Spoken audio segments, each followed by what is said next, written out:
रूपाने धारण केला।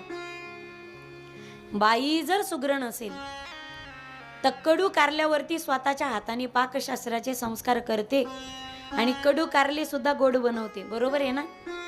असे कित्येक कडू कारले कोणी गोड केलेत? आपणच केले ना। ज्या घरात एकादश माहिती नव्हती, सोमवार माहिती नव्हता, गुरुवार माहिती नव्हता, तुळशीला पाणी घालायचं माहिती नव्हतं, अशा घरात एकादशा कोणी चालू केल्या? ज्या घरात हरिपाठ माहिती नव्हता अशा घरात हरिपाठाचं वळण कुणी लावलं? आपणच लावलं ना। बाई सुगरण असते पा, जिच्या हाती पाळणीची दोरी ती जगाते उद्धारी। म्हणून श्री क्षणाची जरी पत्नी असली तरी ती अनंत कालाची माता आहे। शिकलेली आई, शिकलेली आई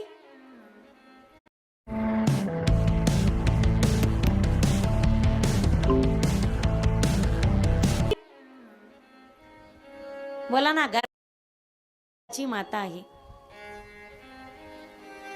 शिकलेली आई, शिकलेली आई बोला ना, घरादाराला पुढे नाही आणि आडानी बाप, डोक्याला ताप। शिकलेली आई घरादाराला पुढे नाही। म्हणून बाई जर सुसंस्कृत असेल आणि सुशिक्षित असेल तर स्वतःच्या हाताने ती त्या घराला देवळं एवढं पवित्र बनवते। आधी फक्त सामान्य रूम मानलेली असते, पण त्या घराला घरपण देण्याचं काम गृहिणी करते।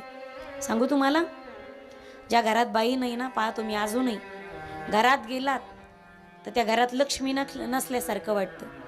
बाईच्या पायी लक्ष्मी असते, लक्ष्मी ती। म्हणून विनंती असेल माझी, कोण्याही पुरुषाने स्त्रीचा कधी अपमान करायचा नसतो, अजिबात नाही। तुम्ही जर वारंवार त्या लक्ष्मीचा अपमान करत असाल तर तुमच्या घरी पैसा कधीच येणार नाही। म्हणून घरची लक्ष्मी जर सुखात राहिली तर त्या घरामध्ये भरभराट येत असते, त्या घरामध्ये सुख आणि समृद्धी नांदते। म्हणून खरी लक्ष्मी ही घरची सौभाग्यवती असते। आपल्या घरात गेलात तर त्या घरात लक्ष्मी नसल्यासारखं वाटतं। बाईच्या पायी लक्ष्मी असते, लक्ष्मी ती। म्हणून विनंती असेल माझी, कोण्याही पुरुषाने स्त्रीचा कधी अपमान करायचा नसतो, अजिबात नाही। तुम्ही जर वारंवार त्या लक्ष्मीचा अपमान करत असाल तर तुमच्या घरी पैसा कधीच येणार नाही। म्हणून घरची लक्ष्मी जर सुखात राहिली तर त्या घरामध्ये भरभराट येत असते, त्या घरामध्ये सुख आणि समृद्धी नांदते। म्हणून खरी लक्ष्मी ही घरची सौभाग्यवती असते, आपल्या घरातली सून असते, तुमच्या घरातली तुमची पत्नी, तुमच्या घरातली तुमची मुलगी, घरची लक्ष्मी। आधी त्यांना सुखी ठेवा, ती लक्ष्मी आपोआप सुखी झालेली असेल आणि तृप्त झालेली असेल। नवरात्रामध्ये तुम्ही 9 दिवस देवीचा जागर करत असाल, नवरात्रामध्ये मायबाप तुम्ही 9 दिवस उपवास करत असाल, पण उपवास करणाऱ्या नवरात्रामध्ये जर राग आला तर नवरात्राचं पुण्य कधीच मिळत नाही। फराळ करून माणसाला ढेकर आला तर नवरात्राचं पुण्य कधीच भेटत नाही। नवरात्रात तुम्ही 9 दिवस सवाष्ण जेव घालत असाल, कुमारिका पूजन करत असाल आणि कुलदेवीचं दर्शन करण्यासाठी कुलपीठावरती तुळजापूरला, माहूरला, कोल्हापूरला, वणीला जात असाल,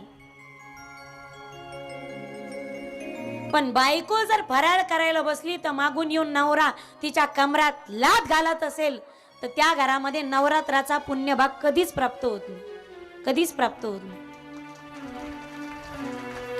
घरात तुम्ही 9 दिवस देवीचं जागरण गोंधळ घालत असाल, सवाष्ण जेव घालत असाल, 9 दिवस उपवास धरत असाल, पण सासू सुनाला शिव्या घालत असेल आणि गर्भातल्या बालिकेचं गर्भात परीक्षण करून तुम्ही तिचा गर्भपात जर करत असाल सुनेचा, तर 1000 नवरात्र केले तरी त्या घरात नवरात्राचा पुण्यभाग कधीच प्राप्त होत नाही।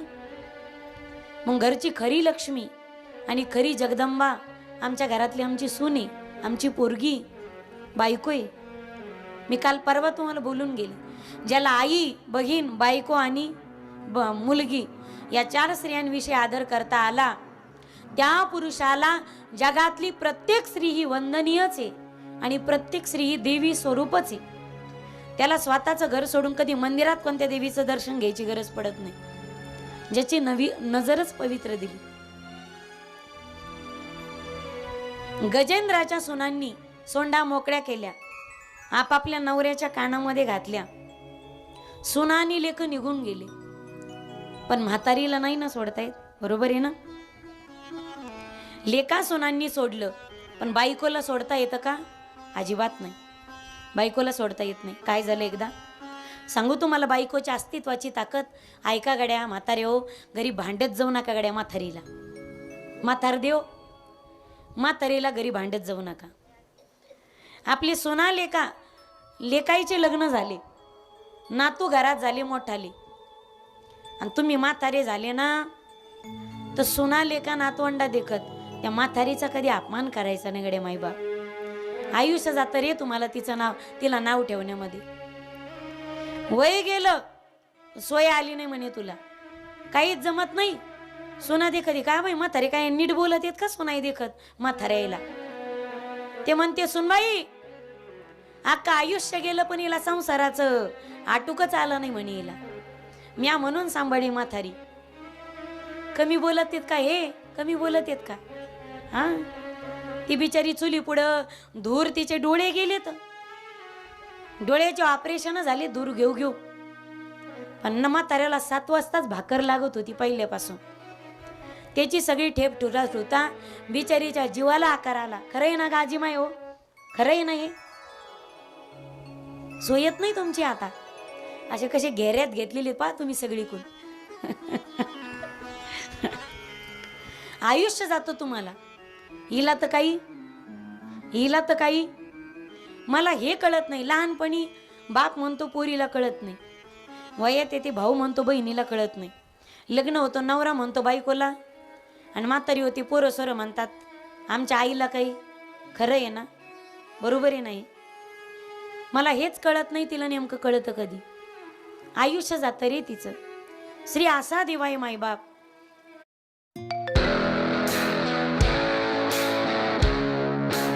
आसा देवाय मायबाप म्हणतो पोरीला कळत नाही, वयात येते भाऊ म्हणतो बहिणीला कळत नाही, लग्न होतं नवरा म्हणतो बायकोला, आणि म्हातारी होती पोरं सोरं म्हणतात आमच्या आईला काही. खरं आहे ना, बरोबर आहे नाही. मला हेच कळत नाही, तिला नेमकं कळतं कधी. आयुष्य जातं रे तिचं. श्री आसा देवाय मायबाप. जो आयुष्यभर जळत राहतो दुसऱ्यांना प्रकाशित करण्यासाठी. लहानपणी बिचारी आपल्या बापाचं नाव खराब होऊ नये म्हणून माघारी बोलत नाही, ऐकून घेते सगळ्यांचं.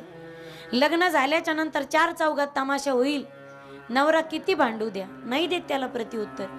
आणि म्हातारपणाला पोरं सोरं किती त्रास देत असतील ना, तर शेजाऱ्या पाजाऱ्यांसमोर नको बाई म्हातारपणामध्ये हे नाटक. असं हसू येईल भाऊकीला.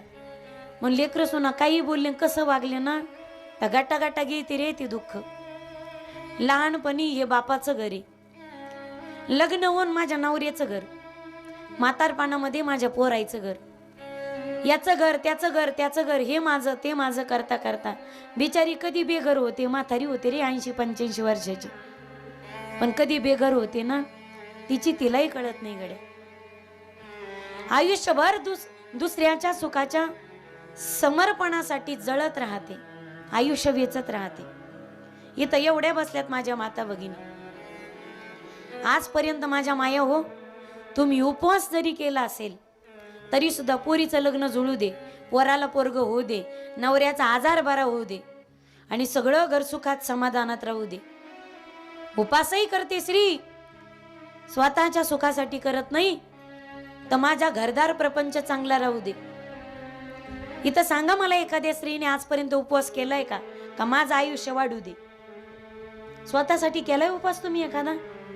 स्वतःसाठी तर मागायचं विसरूनच जाते रे ती.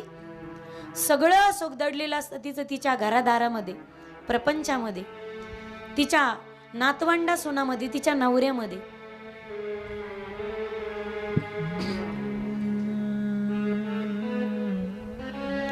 स्त्री उपवासही करेल तर स्वतःच्या स्वार्थासाठी कधीच उपवास करत नाही ती.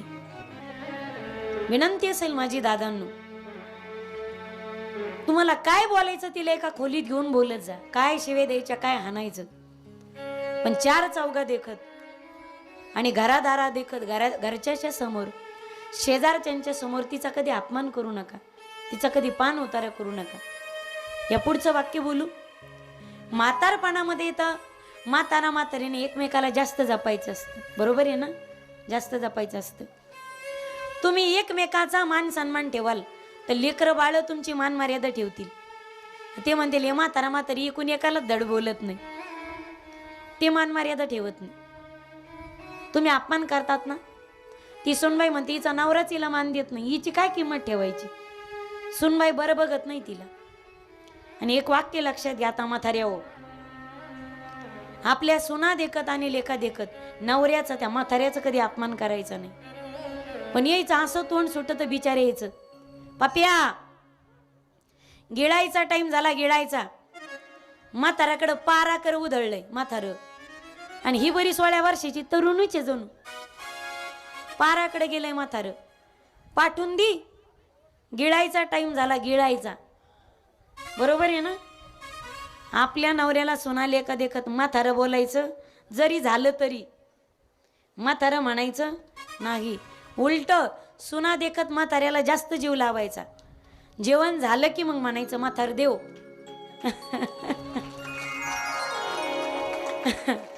म्हातार देव, म्हातार देव म्हणायचं. बरोबर आहे ना, देवच येतो तुमचा.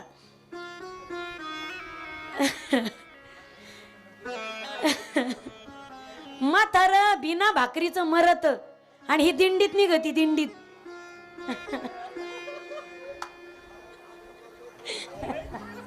कोणता पांडुरंग प्रसंग होणार आहे तुम्हाला.